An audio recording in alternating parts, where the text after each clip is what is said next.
Welcome to another episode of Exercise of the Week. This week I'm going to show you one of my favorite exercises to give you a nice shaped booty. It's a one-legged deadlift. So besides giving you a nice shaped booty, I love this exercise because it works on your balance.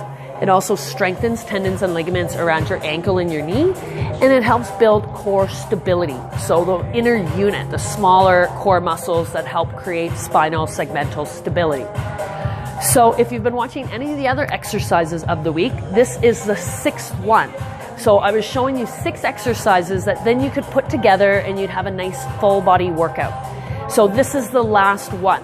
So if you're interested in that full body circuit, just check out the last 5 exercise of the week that I showed you, okay?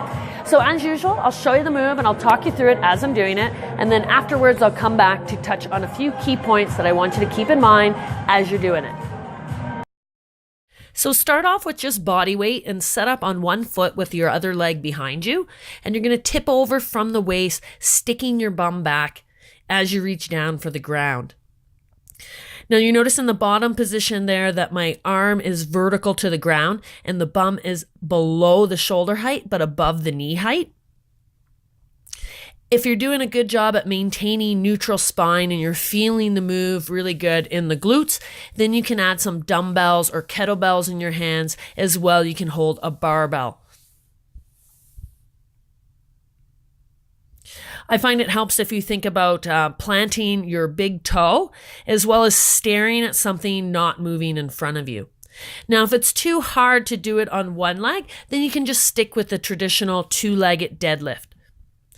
Again, you're tipping over at the waist and sticking the bum back and ensuring that you're maintaining neutral spine throughout the move.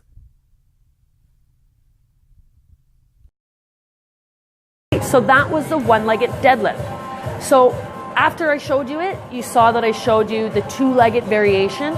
So if you find the one-legged one is way too tough, then you can always stick with the 2-legged one until you feel able to move up to that one-legged one, okay? So some key things I want you to keep in mind as you're doing it is, 1, I want you to watch the knee tracking, okay? Not just is it over your toes, but how far forward is it going? With the deadlift, we should be sticking the hips back and loading into the glutes. So the knee shouldn't be going really far forward, okay? If it is going really far forward and you're struggling with like having it stay back, I suggest setting up in front of a bench or in front of like a couch or a coffee table, something that's gonna block your front knee so that you actually have to stick your bum back, okay? As well, make sure you're tipping over. If you stick your bum back but you don't tip over, your weight's gonna be behind your base of support and you're gonna fall over backwards. Okay, and then number 2, what I want you to keep in mind is, do you have a neutral spine? So as you're tipping over, are you maintaining neutral spine? So not rounding over in the lower back or the shoulders. Okay, this is really important, especially if we're loading ourselves on the one-legged deadlift. Okay, if you don't have proper form, just continue to do it with body weight until you have that good form. Once you have it, then feel free to add weight to your exercise. This way, we're going to minimize your chance of injury and pain down the road. Hope you enjoyed. See you on the next episode of Exercise of the Week.